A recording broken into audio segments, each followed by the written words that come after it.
What's up, LSU fans? My name is Bryce Koon alongside Shea, Dixon, and Matthew Brune as we come to you live on another Sunday night. Well, fellas, talking about a big win for LSU over Clemson. Brune's on 3 hours of sleep. I got about an hour, maybe an hour nap. And Shea, you look well rested. I mean, That's not true. I stayed up and hold on. Shea looks sharp and branded. It's just terrific. Am I muted here? No, I'm not. No, that's not true. I stayed up very late last night. Y'all went to bed first because I was taking in pages. Let's call the game thread, the live game thread on the Bengal Tiger message board, which is really the main reason I would subscribe just for those 12 days a year, if not more. Pages 1 to 20. You could write a book about it. Message board genius will be all over this. They'd fired everybody. They weren't going to win a game this year. Yeah. Same posters, a little liquored up, but 100 pages later, they see a team that's going to the playoffs. That's competing for everything. Brune said it on the pod last night. Just straight up made a statement. They were going to the playoff. I love it. Okay. Yeah. Well, y'all said that in the pregame predictions too. Y'all thought they were going to the playoffs. So sticking to it. We're sticking to it. Sticking to our guns. You mentioned that subscription. One big reason that you need to be subscribed. You can get that $1 for the first week. You also get a unlimited access to 1 full year subscription to The Athletic. It's a great opportunity to get some inside coverage tailored to your favorite teams or sports. Combine that with what you can get over here at the Bengal Tiger. It's a really great deal that you need to be taken a part of as we get ready to talk a little bit about the LSU Tigers, fellas, where, Shea, we're going to go to you first, man. Brune and I kind of broke it down on the field last night. What you think about it? Before we dive too deep here in the chat, we do need Jake Pabula that gets the third or fourth comment in. He said, damn, 3 absolute doubters just popped up on my screen. I was ready for this moment, Jake. So, look, I was wrong on my prediction. I had Clemson winning by 3, and they did not. But please see the fine print. The only person on this site and podcast to predict that they would win 10 games, and I said lock for the playoff. Jake, don't be mad at me. They won. Look at him deflecting, Bryce. Look at him. That's not deflection. That's reality. Right at us. Just be like, nope. Shea's running for office, I think. Look at them. I admitted I was wrong, and then I also brought up the reality of it. See, Jake respects it. I'm here for the people, guys. We did say on the post instant reaction last night, I said we were wrong. Did you apologize? I'm not apologizing for a pick. You think I'm apologizing? I apologize for being. I apologize. It is my job to be wrong sometimes. You think I'm apologizing to be? No, I'm trying to be perfect. I did say on the message board early on. I remember when we picked them, I was like, well, what if they win? Or, are y'all going to be like, are y'all going to change it completely? I'd be like, yeah, if they look like one of the best teams in the country, I'm going to say they look like one of the best teams in the country. And guess what? They looked like one of the best teams in the country last night. So now I'm hype. And now we get to watch a really, really good football team all year. So I'm excited. No, yeah, we were wrong. I mean, seriously, I apologize, guys. This is how you pander to a fan base. Y'all need to get with it. I know I do. Yeah. Look, we were wrong. I'm glad we were wrong. Me too. It's much more fun to talk about a team after they win than lose for the 5th straight year. The second part of it is I was cautiously optimistic. I was hesitant. I needed to see it happen. I needed to see the proof in the pudding, and I've got a data point now. I'm writing about that tomorrow. I've got a data point to go off of, and I feel much better. So, Brune, would you like to apologize officially? Oh, no, he's not doing that. Okay. See, y'all started in the middle. Step 1, apologize. Step 2, the reason for a great win, everything you mentioned is after the fact. that it's way better to hang out with your friends in this community on the message board when they win than when they lose. I can promise you're in a week for hell that lasts beyond a week. So we're living right, boys. This is yes, it's so much better. Sorry, we can keep talking. We can go back to talking about the game because I do want to get Shea's perspective on it since we did talk last night on it. Yeah, well, Shea, let's start right here, man, because I know you wrote a bunch of pieces about it. We could take this anywhere. What stood out to you, though? Like, what was maybe one of the big 2 or 3 points where you're like, whoa, like the whoa factor, the wow factor for you in this game? I mean, the defense, obviously. Yeah. When you think about things like blending, we talked about it. How do you blend transfers, returning starters, multiple of which of your best returning starters were coming off season-ending injuries, Whit Weeks and Harold Perkins, first-time starters who were returning, and then new guys like DJ Pickett. And it felt like up against a Clemson team that I think they were 11th in total offense, top 10 offense a year ago. They go to the playoffs. They bring back their quarterback like LSU does, and they bring back all these great receivers. O-line seemed like it wasn't going to be a big issue. And LSU's defense went out there and owned Clemson. I mean, the most impressive stat line is second half, they didn't allow any points, and they didn't allow really anything. It was picks, it was turnovers on downs, and it was punts. The first half, though, Clemson scores twice all game. The field goal came after a fumble and turnover where they went 3 and out and gained no yards, not a yard on a single play.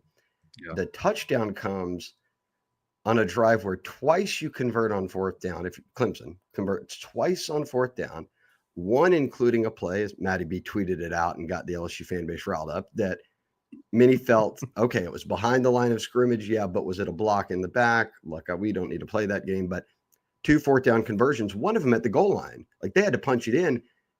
They got stood up at the goal line, second effort they get in. There wasn't busted coverages. There wasn't missed tackles. There wasn't, what are they doing out there? There was no one even near them. They pinned their ears back, got after Cade Klubnik all night, and trusted that this new DB room could go one-on-one, and they did in every single category. That's my number one takeaway from this game is just defense. Like, my number 2 takeaway is probably that, and I've heard people out there saying, oh, this is one of the best games Nuss has played outside the LSU community, like national people. Yeah. And he hit on like 76 or 78% of his passes. He threw it a ton. I think the thing that was most promising to me is I've seen Nuss play 10 times better than that. I've seen him when he was actually needed and threw for 400. He had a run game. We're not talking about the O-line. They kept him clean. That was against this D-line that was front 7 that was elite. They had 1 sack. Nussmeier probably shouldn't even have taken that sack. That was on Nussmeier. Yeah. Nothing that I expected on that side of the ball told me they were going to play basically a perfect game. Like, it was, how do you avoid the hiccups, and the offense will have to win it. And it was the opposite. And they had a run game. Yeah, there you go. Yeah. 2 things I doubted the most, if you toss in the O-line, that we never heard about during the game, which is a good thing. How do you blend this defense together, and how's the O-line going to be? And the run game, and both were way, way, way better than I thought for week 1. Yeah.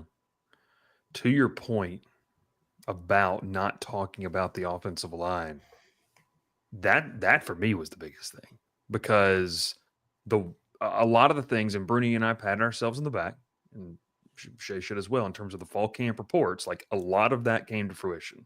Defense, all of these things. But the one big thing was, I needed to see him. The reason I picked Clemson to win this game was I needed to see the offensive line do it against them, and they did. Hats off to them. I thought that, there's definitely things they could clean up. One of the things I talked about leading into the week would the presence of Braylon Moore slow things down. I think that helped. And I went back and watched the game this afternoon, and just, you can see him making checks and calls. And, I don't know to what extent DJ Chester did that, but I just think the confidence level of being able to call out things, they were prepared like that. I don't feel like there were a couple times they got beat straight up, and that's going to happen when you've got guys like TJ Parker and Peter Woods and Will Helt there as well. But there were some times where they made some checks, made some calls, and you can watch them, slide protections, and it works. And I think that is something that I just didn't know it would happen. I didn't know if that would be the case, and I didn't know if it would be. I don't want to say flawless because it wasn't flawless. There's things they can work on, but I know you and I, Brune, and we talk about it a lot, and kind of going back and watching it in the I guess the rewatch of it. That's Yeah. something that Shea hit on, and I kind of agree there as well. Yeah, I mean, we talked about it a little bit yesterday, but I definitely think they went into the game trying to protect them to a degree.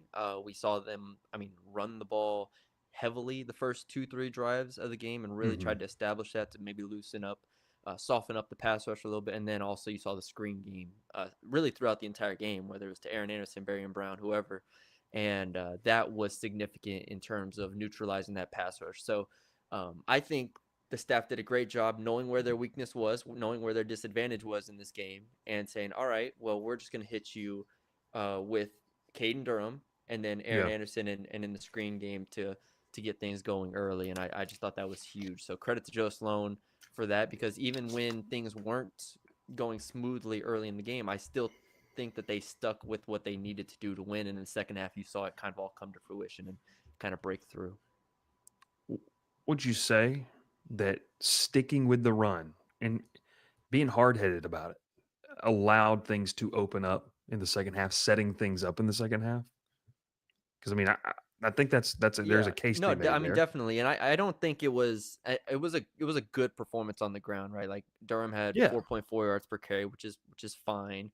Xavier Thomas obviously had the breakthrough runs. I mean, he's just so elusive, and they're 8.7 yards per carry. Jawan was okay. Nuss had the one keeper, which was awesome. Um, Overall, like if they can do that to where I don't know what that is, minus the sack that Nuss took, it was somewhere around like 4.5 yards per carry. It's not great. I don't expect them to blow anybody out of the water just by running the ball for 6 yards per carry, anything like that. But if they Yeah. can just be disciplined with it, we saw it does enough for Garrett Nussmeier, because last year they didn't have any run game, and last year they didn't have any vertical threats. Well, through one game, you had enough of a run game, and they have vertical threats now. Yeah. I mean, you could talk O-line and you can talk the starter Caden Durham. He's going to get the lion's share of the carries, but I really thought Joe Sloan did a good job here as OC and anyone involved, right? Run game coordinating, whatever it is. We sat here and debated how many touches Harlem gets, how many touches Caleb Jackson gets. They got one each, the other two running backs. As you noted, he went to Juwan Johnson, a bit of a utility piece there. And then your ultimate Swiss Army knife in Xavier Thomas. And we talked about it this offseason that they were going to use Xavier at running back, motion him in, let him get back there. Juwan catches or runs for 3 for 8 yards, 3 yards a carry. It doesn't stand out, but he caught all 5 of his targets when he was back there motioning around, doing all that, puts up 6.2 per catch. So he's the threat. And then Matty B reeled off Xavier Thomas, who, he did it all. He made the tackle on one of those fumbles. I mean, he had your only return that wasn't in the return game that you didn't the pass catch. interference call that had Clemson up in an uproar, but it was he clearly beat him off the line, and then the Clemson defender pulls his jersey and gets his arm around it. But that's another play. It's not going to go on the stat sheet. But sorry to cut you off. But yeah, Xavier. No. Just he did it all. So, he played probably one of his better games at LSU. Speaking of just, I know we're not on this yet, but of players that that play not showing up in the stat sheet. I mentioned this to Bryce, but Trey'Dez Green was about to have the best game of somebody who didn't catch a pass, because he was gonna keep drawing pass interferences, and eventually, obviously, he caught passes and caught the touchdown. But before that, I was he's just gonna get in this game with 4 DPIs drawn, and it's going to be 60 yards worth of DPIs. That would be the greatest 0 catch game I've ever seen. Yeah. I'm trying to find this might actually be the third. Yeah, well, the end zone play Matty B was when I realized it's that fade at, near the goal line. It's hey, if y'all just want pass interferences and get a little bit closer, to start up to Trey'Dez, because Nuss is good enough to where he can throw it and follow the golden rule. Just put it somewhere where it can't get picked off. That way, either Trey'Dez catches it or he's getting somebody to hold him, and that's what happened.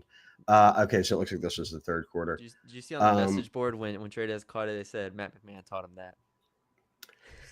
So I think that what you mentioned, Matty B, a play that goes unnoticed.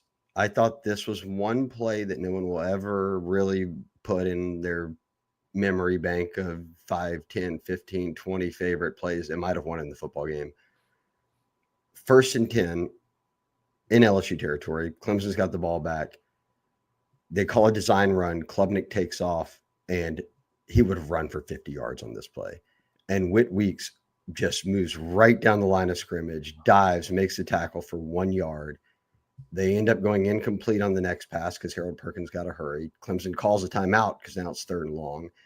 And then Bernard Gooden got that QB hurry where that third way they punted, and LSU starts the first of a few drives where they go right down there, and Caden Durham ended up scoring on that drive and tying it at 10, and the rest was history. I think that you don't make that play. They keep that drive alive after, going past midfield, and then they get points out of it, and you're down 13-3, 17-3. I mean, it's way different. That's just, there's so many of those little moments in games, but a 1 yard tackle on first down that didn't seem to, mean all that much at the beginning of a drive, I think was probably one of the biggest moments of the day. From our angle, it looks like Klubnik was about to run, like you said, for 50. It looked like he was about to run to the end zone. Because they were, what did you say? The LSU, they were at the LSU 35 or something like that. Yeah, they had just started the drive there at 30-yard line. Yeah, somewhere around there. Yeah, they were going. I think they were going in though. Like they were at the LSU 30. Clemson was. They were on the opposite side of the field. Yeah. Yeah. Oh, I'm sorry. Yes, in LSU territory. Yeah, I'm sorry. yeah. But he was running for run days. into the end zone. Like correct. It was gone, and because they were man and they were wide, and Witt swims reading inside it backwards. and makes a tackle. And then like you said, it ends up being 0 points for them where it could have very easily been 7 if not. They end up missing that 50-yard, 48-yard field goal. Yeah, that's just a massive play, and I tweeted. I think I said it in real time. I was like, that's. If they win this game, that's going to be a huge reason why. And that's why you have Whit Weeks. That's why you have Harold Perkins. That's why you have the team speed that they have, the playmaking that they have. That is what separates good from great right there, that play. It was such a good play that I remembered it exactly how it did not happen. That's how good of a play it was. Oh, yeah, right. Going back to how that drive ended, Shea, you mentioned Bernard Gooden gets off the block quickly. Fast down the line to get there. Go back and look at who was in coverage. So you got to get away from Bernard Gooden if you're Cade Klubnik, and then you've got to try to throw around. It was DJ Pickett, who has all the length in the world on your receiver. And so even if Gooden isn't right there and he's rolling out, to get it around Pickett, that's why you had him in this game. 6 foot, whatever you want to call it. The length he has there is ridiculous. And man, it's I'll throw this comment up here real quick, because this is one I think talks about what we're talking about. The most impressive thing is all of this talent did this the first time in game mode. That to me is what stands out. Like, that is where I think we were maybe all a little hesitant. How does it gel so quickly? 100%. Shout out to Blake Baker. Shout out to every facet of this defensive staff, having these guys ready to go. Brune, I want you to say this. I know that probably in the Q&A, what did Mansour Delane tell you post-game about this, about maybe what helped maybe him and helped maybe the secondary? Oh, yeah. he was I asked him about having already played Clemson and playing these receivers specifically. Mm-hmm.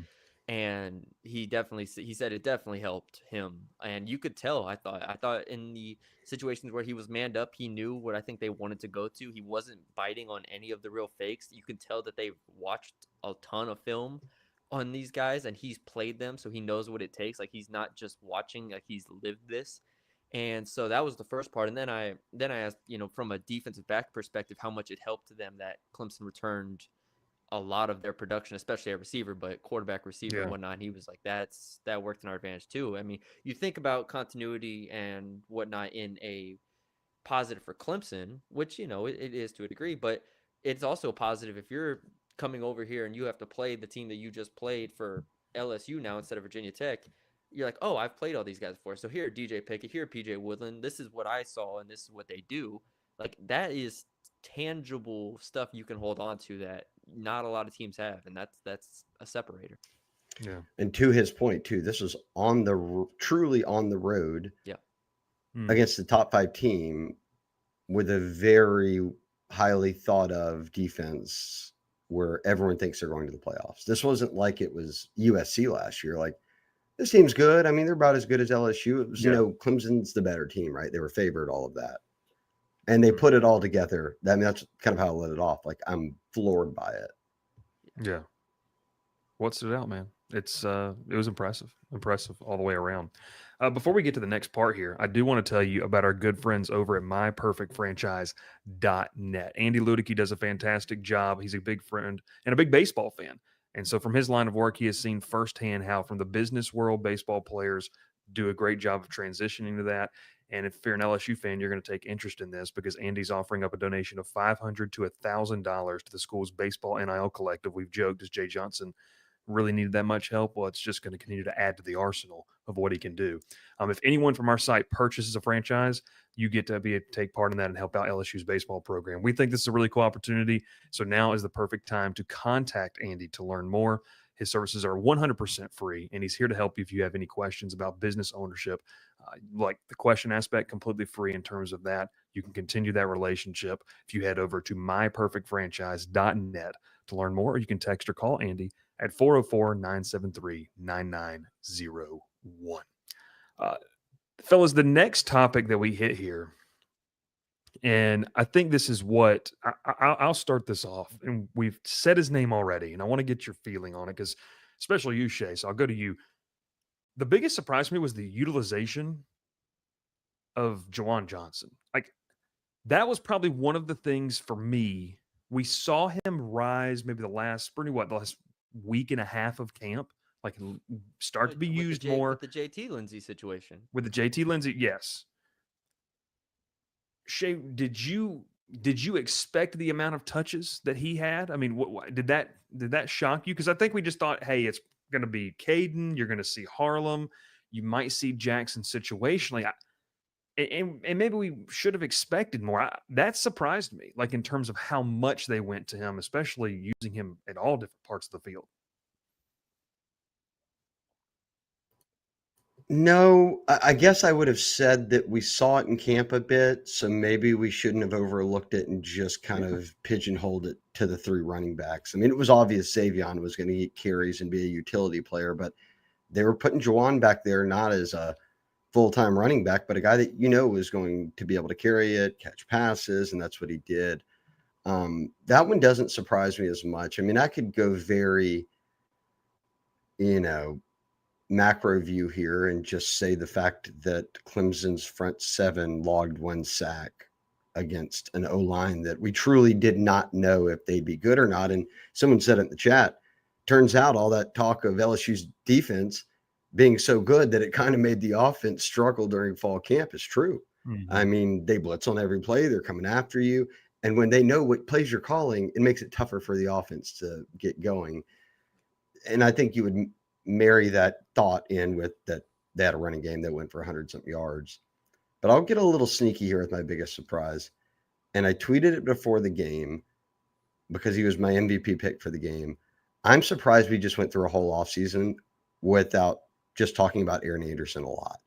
And I know it's fun to be in love with the fancy new toys and the transfer portal. Mm-hmm. And Chris Hilton's healthy and Trey'Dez Green's this 6'7" freak, and you got Bauer Sharp, who led OU in receiving. And if Nick Anderson's healthy, he led the Big 12 in yards per catch 2 years ago prior to his injury. And you're wondering what does Xavion Thomas do and these other guys. And you forgot that Aaron Anderson led the SEC or was in the top 5 in the SEC and catches, receiving yards. I mean, you name it from last year. He was the go-to guy outside of Mason Taylor. And when they needed it, big plays, who'd they go to? Aaron Anderson. Who had the most targets in the entire game? Aaron Anderson. Who was PFF's highest graded player on offense? Aaron Anderson. He's now proven 2 years in a row, 1 year in a row in a game, that he's that guy. Caught 6 of his 7 targets, 99 yards, averaged 16.5 yards. You know what he can do in the return game if you need him there. It just feels like, and we're not talking about a dude who's 6'4".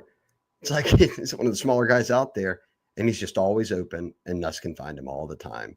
Mm-hmm. And that drive he had where he took him from like the 20 to the other 30 swung the game, really. Let's be real. So I'm surprised we didn't, me included, didn't hype up Aaron Anderson more as like, hey, look, this team's got Aaron Anderson. Like, all these other guys are great, but we know they've got one guy that proved last year, Nuss and him are on the same page, and he can make plays.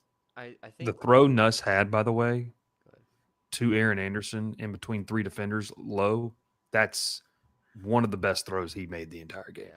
Like I don't think people can tell that from throw the- is yeah. ridiculous. Yeah, that was an insane throw. Yeah, I'm glad Aaron's healthy. He's out there. I will say, like, it feels like it's going to be interesting to see how they continue to play. Like, do they continue to continue to try to utilize this quick game moving forward? Now, Louisiana Tech, they're going to hit Chris Hilton on like 3 60-yard touchdowns, and it's not even going to matter. But, like, against Florida and these teams that obviously they all have good defensive lines as well, they're all going to bring pressure, whatnot. Aaron Anderson, clearly, like, you go to him because you trust him. Barian Brune and Xavier Thomas have the ability to do a lot when they get the ball in tight spaces. And that's what it looked like to me where, we go into the year saying Chris Hilton and Nick Anderson, these two big play receivers, watch out for them. And I still think that's a valid point because there is something to having that big play ability and being able to win over the top. But it feels like, at least in one game, and I'm curious to see if this continues, Aaron Anderson, Xavier Thomas, Barian Brune are guys that can get the yak that I think this team really needs to take pressure off the offensive line, to take the pressure off Nussmeier, and to kind of supplement the run game at times as well. So it's only one game, but those three like can do a lot with the ball in their hands. So I'm interested to see how they balance it moving forward. Matty B, I'll bring up this too because it got brought up in the chat here. Just when we're talking about biggest surprises, the first mention, Landon Brune said he was surprised didn't see Barian Brune more often. And then LB Doyle said Kyle Parker had a good game, some key blocks in the run game. Barian Brune played more snaps than any receiver on the team, except for minus Xavier Thomas, who also is being used in the run game. Yeah. Now, he got that touchdown, one-handed grab catch taken off the board. That would have completely changed your view of it. He ends the game with 5 for 25. 7 targets. So 7 for Barian Brune, 7 for tight end Bauer Sharp, and 7 for Aaron Anderson. So used plenty. He tied most for targets, and he caught 5 passes, but it went for 25 yards, so it wasn't this big game for him. The reality of it, which pairs what he just said about Kyle Parker, Kyle Parker played 26 snaps in this game. Those two, Kyle Parker's run grade was 72.7 on PFF. This ain't a misprint either with Barian Brune. He had an 88.8 run game. So you love it when a guy who knows he's a great receiver is getting targets, he's catching balls, but he's just not getting free. He's not having a big night. Does he put his head down? No, he just blocks his ass off. And he popped a few of those where Caden Durham got free. He popped some when Xavier Thomas got free. So Kyle Parker did the same. So even when guys aren't racking up your numbers on your stat sheet, scoring touchdowns, the reality is those two guys who didn't put up big numbers were the two best blockers they had at receiver. Yeah. I mean, I remember a couple times as they're washing Clemson's defensive line down, you're seeing that motion inside with the receiver, whether it was Kyle Parker or Barian Brune, coming back towards the formation. And, I mean, getting that extra linebacker, that safety coming down trying to run fit, and that, like what you said, Shea, it springs Caden Durham to be able to take it for what could be a 3-4 yard gain. Now you're talking 6, 7, 8, maybe even a first down yard gain. I mean, the one play I do remember, and we mentioned earlier, when they motioned Xavier Thomas inside, I'd have to go back and look, but I think it's one of the two, and it might be Barian Brune, where he runs obviously the counter back to the right side, to the far side of the field, and there's nobody over there because the slot receiver, whoever it was, has made a great down block, and Xavier can, like you said, he's got wiggle, he can move around, and he didn't have to wiggle out anybody. I mean, he's just able to keep going, and because of the blocking. So that's what you want, man, especially at a place where there's one football and you can't get it to everybody all the time, to have guys that are willing blockers and understand not that just for the team's success, but if you want to have success at the next level, you're not always going to get the football. That's that mentality, that buy-in, I think that we saw maybe just a glimpse of there on Saturday night. So that's intriguing. Brune, did you give us a biggest surprise? I know you kind of talked a little bit about I mean, that. Nick Anderson and Chris Hilton combining for 1 catch for -1 yard is pretty shocking to me. Like, I knew it wasn't. I knew it might have been hit or miss at times, and if you told me that they would have gone quick game before the game, like, I would have believed it. So it's not shocking in that sense. Yeah. It probably fit the game plan. Again, I'm not, and we also don't know the full extent of Nick Anderson's health. That's another thing we have to keep in mind here, is that he was somewhat questionable throughout the week. He suited up. He went through the warm-ups looking fine. But he got out there. Shea, do you have the snap count for Nick Anderson? Nick Anderson and Chris Hilton both played 24 snaps. Both of them played 11 in. They ran 11 routes and 10 routes, so the exact same, basically. Yeah. So again, we'll see how they continue to use, because they're going to need to be explosive. The first half, I think they didn't take many shots vertically, and I think that was by design. But they are going to have to be explosive moving forward consistently against these good teams. So that's really it. I mean, again, we knew this defense was going to be awesome. Did I think they're holding the 10 points? I think they would basically beat the heck out of them like that.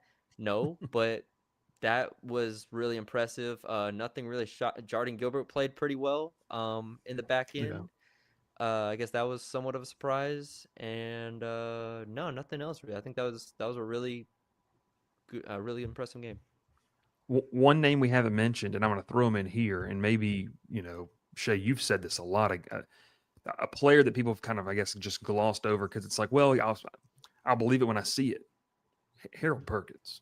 I mean, to the level that he played at was a little bit of a surprise for me, and what he was able to do. Now, we knew he could do it, but it's like the production and the results that he got out of it is crazy how quickly it came together for me, at least. Maybe he's that dude. So good. Yeah, maybe it's because we hadn't seen him in that spot in 2 years. Maybe You just didn't know how it would go. We didn't see, like last year, we didn't see him used like that. I mean, I think he had 0 sacks in the 4 games he played last year. Like, it was crazy. Imagine that guy. Someone check me on that, please. But I'm pretty sure it was I don't think he had any. Imagine that guy not having TFLs.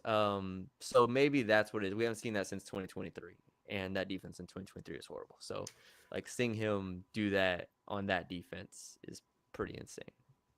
He was a top 5 PFF graded defender, but against the run, second best behind Pyburn.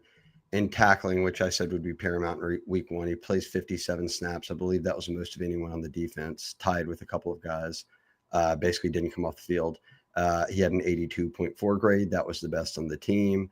And then in coverage, finishes top 5 on the team in PFF grades. So he's a freak. That's what I said. Yeah. If he's healthy again and he's back at star, and he's older now and knows the game more than he did as a freshman when he put himself on the map, should be pretty good, right? Especially if they've got a lot of good pieces around him.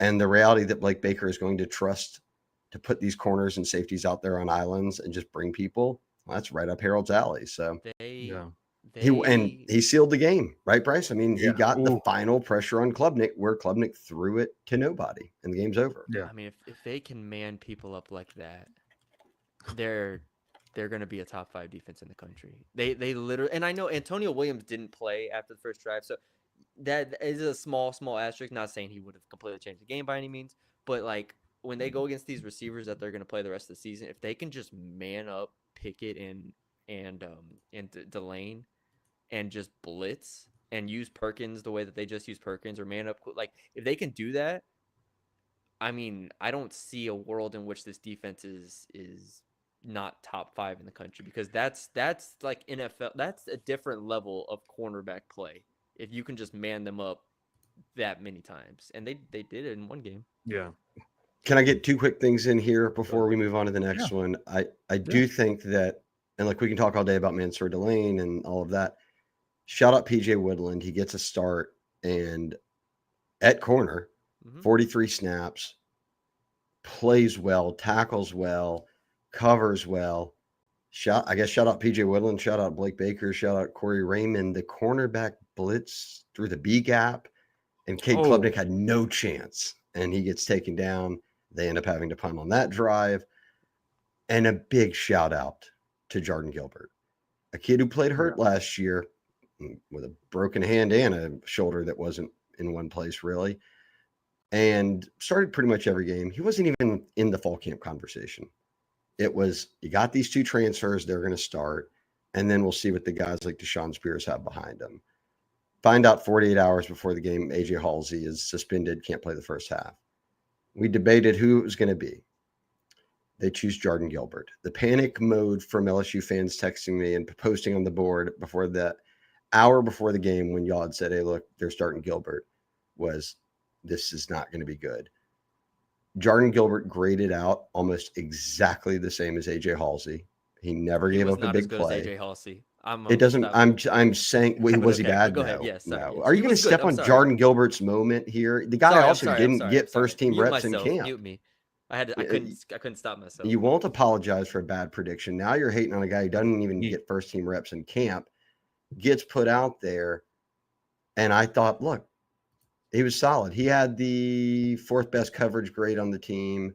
And he was in coverage double-digit times playing in that first half. So it wasn't like they weren't going to try to go after him a little bit, go to his side, all of that. There might have been one play where either he was out, he missed the tackle or whatever, but it didn't go for all that much.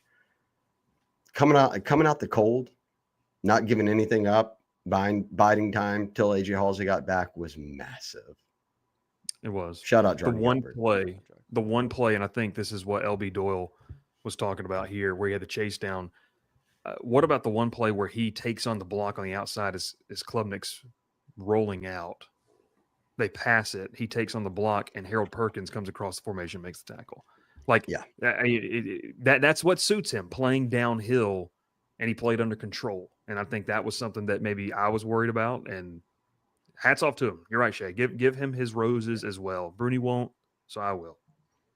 Yeah, that's well. fun. I'm sorry. I just. What do we got, Bryce? We got ad reads or anything? What do we have to do before we got one more, continue? Man? We got one more. Let's look. I've got some buddies coming into town, and they're trying to already get tickets for the LSU Florida game. And so the big thing here is you can get stressed out when you're trying to find tickets. You can get to that last minute where you're trying to upgrade your seat even. Maybe you've got tickets, but you're like, hey, I really want to get closer. I want to get a better view there of Tiger Stadiums. But look, buying tickets to your favorite sporting events, whether it's LSU football, basketball, baseball, should not be that stressful. So check out our friends over at Game Time. It's a fast, easy way to buy tickets for all sports, music, comedy, theater, concerts, all of that. They've got great deals on last-minute tickets. I've used it before. It's fantastic for different events. And their best price guarantees really are amongst the best in the market, if not the best. You can stop stressing about trying to get those tickets. Look, go ahead and get them. LSU Florida is going to be a big one. You want to be able to do that. So this is what you got to do. You got to download the Game Time app, create your account using your email, and use code TIGERS for $20 off your first purchase. Listen, super easy. Redeem that code TIGERS for $20 off. Download Game Time today. Last minute tickets, lowest price guaranteed. Ticket market's hot, by the way, for that Florida game. Well, on the preview and predictions pod before that game, Matty B will bring up the image of the stadium, and then I will, as always, find you the best deal on a seat in the stadium. Then I'll find you the worst deal, the most overpriced ticket that you could waste your money on, and I'll let you guys choose. You'll have a promo code either way. Yes, it's great. It's great. Tune in. I love it. Make sure you tune in. It's a new segment. We have to get that. That's awesome. All right, we've talked a little bit about this. Let's end the show with this because we got some college football to watch here on a fantastic Sunday evening, big time matchup down in Coral Gables. What happens now? I guess, Shea, go back to you here, man. I mean, the expectation level, a lot of people on the board and in the Bengal Tiger community want us to revamp our expectations of this. What happens now? And I know it's such a cliche question, but what does this win really do? Like, what type of door does this open for LSU with what you've seen through week one and what we saw LSU do on the field last night? Relative to LSU specifically, obviously, it gives the margin for error that would have come from a loss is not as thin as it would be. That being said, they have one of the toughest schedules out there. And like I predicted them to lose. Oh, I said 10-2, right? Like, do I need to hold it up again? The handwriting's immaculate, by the way. I mean, I could not do that. That's sloppy. That's sloppy for me. It's actually making me nervous. I'm going to put it back down. I thought they'd lose to Bama. Bama sucked yesterday. Bama wasn't aggressive at all yesterday. And I thought they'd lose to Clemson, and they won. Thought they'd win every other game. But it's week one. I'm not trying to overreact to everything. And that's beyond LSU. Like, I'm not saying that this LSU team will play this way every week, because if they did, they'd probably beat everybody.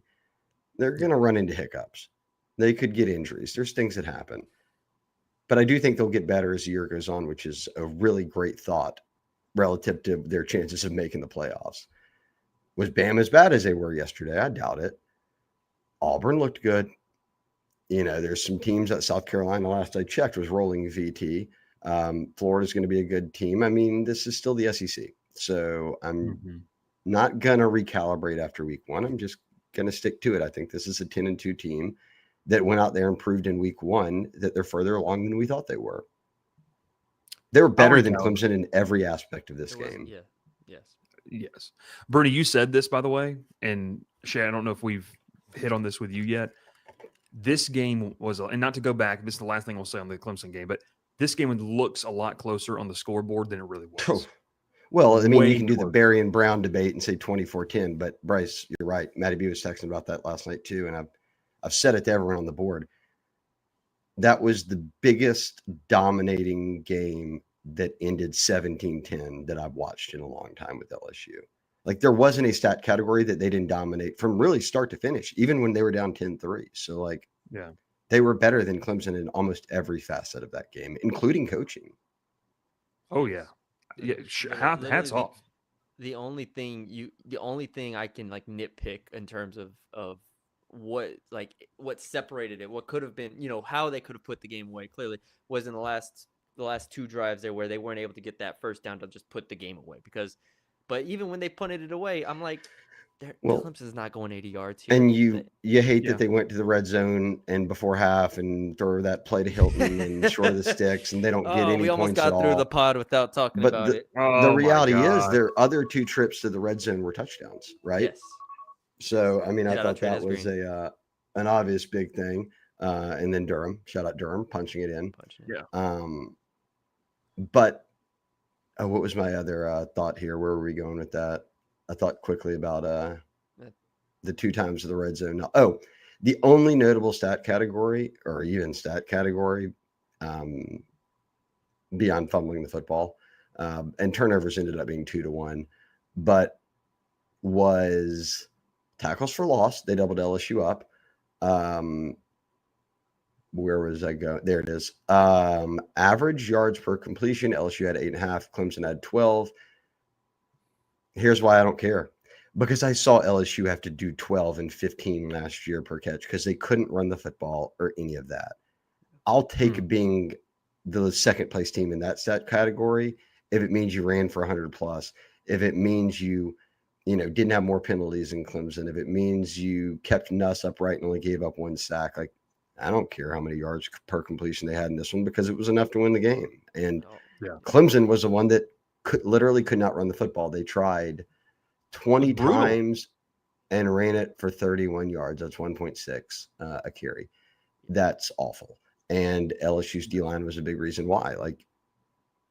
They talked about Adam Randall in this running room and not knowing who it would be, but none of them were good. LSU stopped them all. So to be able to do that, Clemson had to throw it. In fact, they probably should have averaged more than 12.1 yards. That's just good tackling and not allowing yards after the catch. So dominant showing for a 17-10 score. I mean, he was 19 of 38 for what is, hold on, let me see. That's 50% of your passes. Nuts hit on 74%. I mean, Klubnik, 6.05 yards per attempt.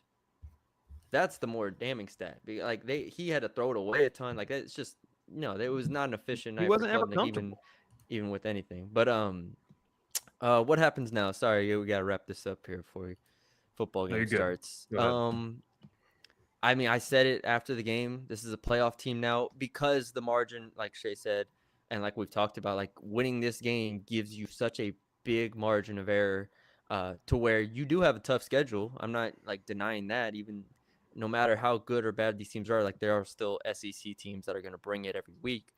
Even if which I'm not saying they are. Even if they did go 9-3, I think they now have a Clemson win where Clemson's still favored to win the ACC here. And if that happens, you have a road win over the ACC champ, and that is substantial. So like even if they did go 9-3, which obviously is like the floor now, they're still in the playoffs. So I'm 100% cool with just saying they're in the playoffs. Cool. Now you have 11 games ahead of you. You iron things out. You figure out what works and what doesn't. You plenty of room to grow, clearly. But Yeah. I think just as a starting off point, like we've talked about time after time, I remember being in the seat last year when they lost to USC. I remember the past 3 years, and you're just playing from behind the 8 ball, and it's just so tense all the time. And it's like you can't make another mistake, you can't lose another close game. Like you have to be perfect, and they're just gonna be the vibes in this facility are just going to be so much better this year than they were last year. And you pair that with the talent that they have on this team, which is the biggest difference, is that you are just infinitely more talented than you have been as an all-around roster. And I'm just excited to see where this goes. I have no problem saying I think they're going to go 11-1 this year now, because this was the biggest hurdle in my opinion. And then you pair it with obviously what we saw from Alabama. And even though I agree with Shea, Alabama will be better than what they showed yesterday.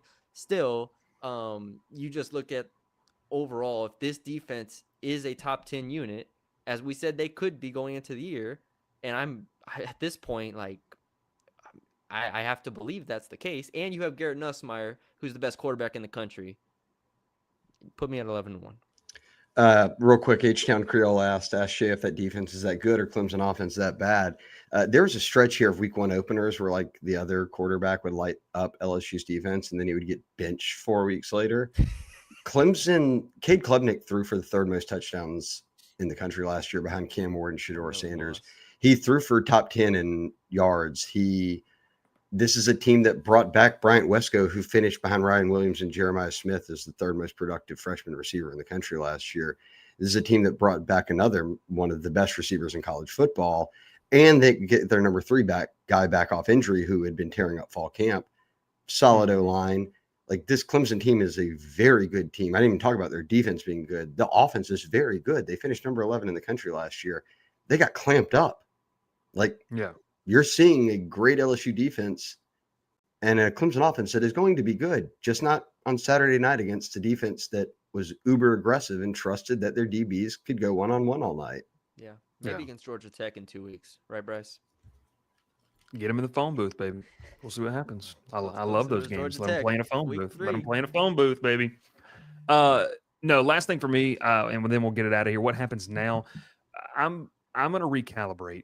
I think 10-2 is where you sit. I think 11-1 is achievable. That's hard. That's very difficult to do. I want to preface that. Like, that is very difficult to do.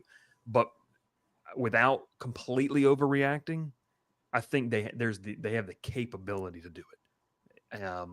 If I think this offense line is going to get better, and I think that could unlock something to where if the vertical passing game is unlocked, if the run game continues to trend in a nice way with the help of the offensive line, and like you pointed out, Shea, the wide receivers helping so much in the blocking game, the run blocking game, why not, man? Why can't it happen? I don't see a massive reason of, I guess, why it necessarily could not happen right now. So we'll see what happens. It's going to be a lot of fun to watch these next couple weeks, though. I'm looking at the chat. Barath asked if how could I still pick against LSU Bama? I don't know. That was just my original prediction. Like, they could beat Bama. I'm just saying there's still good teams in the SEC, and you might not be perfect every game. No, but I'm very happy to see Shea, they started. They're winning every game, 12-0. No, that'd be 16-0, Matty B. 17-0. They're going to play the preseason game next year in the NFL and win that one as well. So put LSU against anybody at this point. Yeah, the Saints are going to opt for the LSU to play their last game. Saints versus LSU. That's what's going to happen. Saints versus LSU. That'll be what happens. Oh. Hey, look, but hey, perfect segue, Matty B. You're learning. Before we get you out of here, if you're looking at spreads, check out our friends over at BetMGM. That's where you need to be doing. Every time you make a wager at BetMGM, you can earn BetMGM reward points that can be redeemed for things like bonus bets or converted to MGM reward points that can be used towards dining, shows, hotel rooms at over 20 MGM resorts. 2025, make it legendary. College football season, sports are here. NFL kicks off next week, so make sure you get that as well. I still want to hear Matty B rant about the overturned TD. We'll have that on Matty B. We'll just get it thread. Get on the board, mailbag. Matty B, and just Get 'em write it there. all out. Just Mailbag. write it all out. Monday Just Monday look. mailbag. Y'all tune into the Monday There mailbag. you go. Love it. Monday mailbag tomorrow. Shea and Matty B will have that. We'll have Kelly this week. Louisiana Tech coming to town, fresh off a win over Southeastern Louisiana. First home game, good vibes.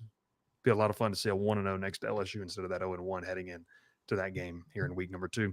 Shea Dixon, Matthew Brune, my name is Bryce Koon. Enjoy the rest of your evenings. We appreciate you. Make sure you subscribe to all of those platforms on YouTube, podcast platforms, and take advantage of that $1 deal for the first week. You can get that annual subscription there to The Athletic as well. Great stuff. And man, we can't wait to keep talking to you, whether it's right here on the YouTube channel and podcast, or we would really love to talk to you on the Bengal Tiger message boards. We appreciate you, and we will see you next time here on the Bengal Tiger Sunday Stream podcast. Thanks.